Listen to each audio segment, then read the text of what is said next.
അറിയില്ലായിരുന്നു. എന്നാൽ അങ്ങനെ ഒരു ഓപ്ഷൻ ഉണ്ട് നമ്മുടെ ഇൻസ്റ്റിറ്റ്യൂട്ട്. ആരും സി എ പഠിക്കണമെന്ന് പറഞ്ഞു കഴിഞ്ഞാൽ ഇൻസ്റ്റിറ്റ്യൂട്ട് സ്വീകരിക്കും. പക്ഷെ സ്വീകരിക്കുക മാത്രമേ ഉള്ളൂ സാറേ, ബാക്കി ആരുടെ കഴിയില്ല, നിങ്ങളറിയില്ല പഠിക്കുന്നത്.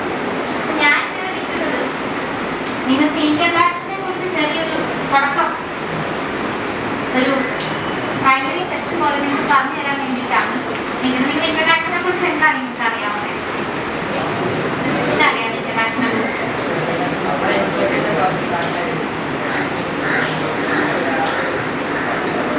ഇതില് അച്ഛനും അമ്മയ്ക്കും ജോലിയുള്ള ആരാണ്? അമ്മയ്ക്ക് അച്ഛനും അല്ലെങ്കിൽ അമ്മയ്ക്ക് ജോലിയുള്ള ആരാണ്? എല്ലാം പോകുന്നത്. എന്താ വെച്ച് കഴിഞ്ഞാൽ ഇൻകം ടാക്സ്